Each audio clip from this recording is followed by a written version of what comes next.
Dear friends, especially those of us who have been regular attendees of the evening novena masses, we will immediately notice that the gospel passage that we have for today, the visitation of Mary to Elizabeth, was already read last Sunday. At dagdag pa roon, kapag sa gabi tayo nagsisimba, the Mass sa Saturday ng gabi was already anticipated Sunday Mass. Hence, Saturday evening, Sunday whole day, and today, we read about the visitation of Mary to Elizabeth. Ang ginawa namin doon sa aming parokya, nung una, tinutukan namin ang pagkatao at pagkatangi ni Maria. She who sacrificed to visit Elizabeth. She who offered service for her cousin Elizabeth. Tapos nung susunod na araw, tumutok naman kaming sa pagninilay kay Elizabeth. Matanda na, ngunit siya ay nabiyayaan ng sanggol. Siya ay nagagalak at ngayon panibagong galak dahil ang kanyang sinapupunan ay lumukso nung binisita siya ni Maria. So I thought, after having focused on Mary and focused on Elizabeth, sabi ko, siguro may I propose that we visit also this gospel passage, but this time with a twist of Filipino perspective. Bilang isang bansa, bilang mga Pilipino, pagnilayan muli natin ang naganap dito sa pagbisita ni Maria kay Elizabeth. There was one time when a foreigner married to a Filipina came to me and asked me, "Father, what is pasalubong?" Pag Pilipino ang nakarinig niyan, we will immediately know what pasalubong is. But this foreigner who did not grow up in our country, who is not familiar with our culture, did not understand what pasalubong is. And apparently, pinag-awayan nila ng kanilang asawa dahil binibiro o hindi niya maintindihan at parang may nasabi siya na naka-offend dun sa asawa niya tungkol sa pasalubong. So confused, he came to me and said, "Father, is pasalubong kado or gift? Yan ba ay regalo?" Ang sabi ko, partly yes, but not completely. Bakit mo ba naitanong? Because my wife mentioned that her friend got a pasalubong. Mukhang nagpaparinig yung asawa sa kanya. Her friend got a pasalubong from her husband. And I asked, what is the occasion? At nagalit yung asawa niya. Sabi ko, well, precisely, maybe in the Western understanding, a gift implies an occasion. Birthday, anniversary, magbibigay ka ng regalo. With the concept of pasalubong, we are not focusing on an occasion. Rather, salubong is to meet. So, pasalubong happens when there is a meeting, when someone comes from a journey, when someone comes to visit, when someone comes back home. Pasalubong entails a meeting, a joining, a connection. That is what we celebrate in this gift. So hindi okasyon, kundi ang tagpuan, ang journey, ang ating pinapahalagahan pag sinabi nating pasalubong. Another difference, gift is not like the Santa Claus gift. Bakit? Anong pinagkaiba ng regalo ni Santa Claus sa pasalubong ng mga Filipino? Santa Claus demands that we have to be nice. If you are naughty, then wala kang regalo kay Santa Claus. If you have been nice or good, then you deserve a gift.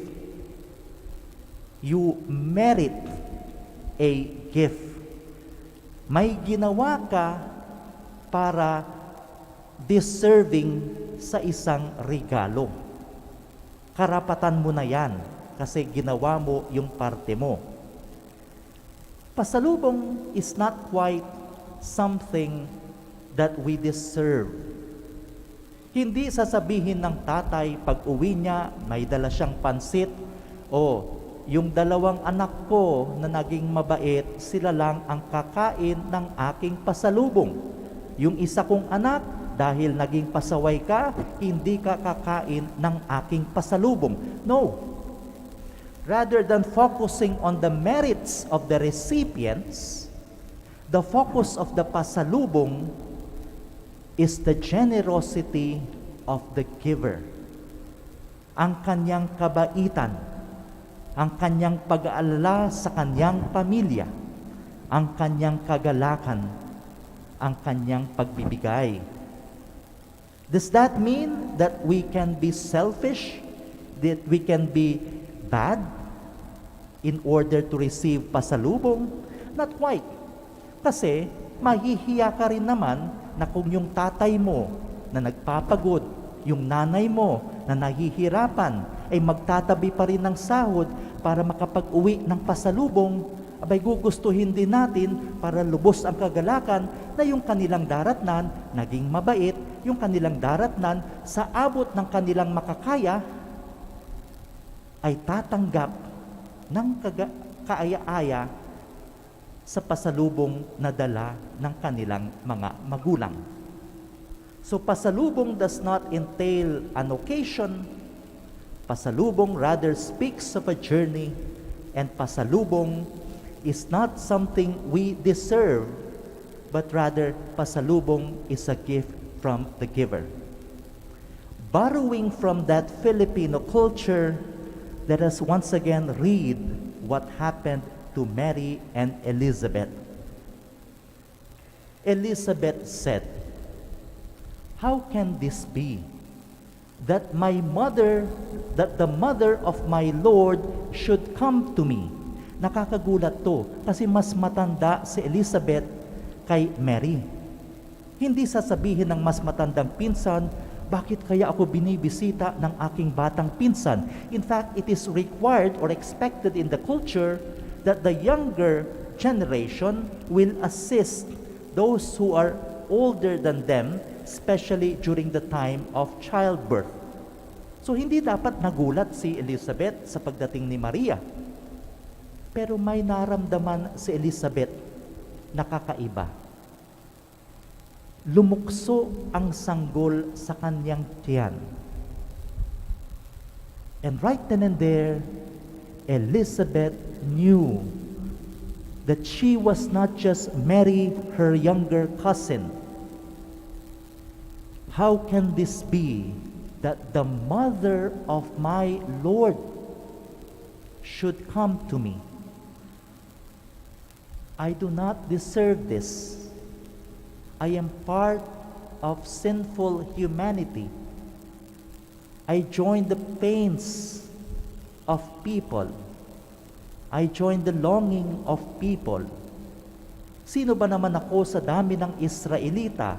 Pero bakit ako at bakit ang nanay ng aking Diyos ang pumupunta sa akin? I do not deserve this. But gaya ng sinasabi sa atin ng pagkakaintindi natin ng pasalubong, hindi ito Santa Claus. I deserve it, you come to me, you give it to me. No, I do not deserve it. Pero napakabait ng Panginoon. Napakabait ng nagdadala. Napakabait ng kanyang dinadala. Kahit na hindi ako perpekto, kahit na hindi ako ang pinakatanyag, kahit na ako'y munting pinsan mo lamang, how blessed am I that the mother of my Lord should come to me. Isa pang napakagandang leksyon ng ating nakikita dito, especially applying it to the modern world, wherein we have a globalized world, wherein we have access to information, to everything. Lalong-lalo ang kabataan. Kung halimbawa, nais kong kumanta, titingin ako sa YouTube, aba, may mas marami pa palang mas magaling sa akin. Nais kong gawin to, mababalitaan ko. Hindi lang kasi doon sa bayan namin doon sa kabilang bayan, doon sa kabilang probinsya, doon sa kabilang bansa, aba, may mas magaling sa akin. And many times, we have a modern problem that the youth did not have before. We have bashers. Kabata-bata, binabash, inaatake, pinaparusahan. Lahat naman tayo dumadaan sa punto ng trial and error at pagkakamali. So in the modern world, we sometimes experience a very resounding, you are not good enough. You do not deserve praise. Ay sino ka ba naman sa laki ng mundo na nakikita mo? Ay kakarampot ka. Mas maliit ka pa dun sa kulangot ng langgam. But if we read the gospel passage, no less than God Himself ang nagpahalaga sa tao.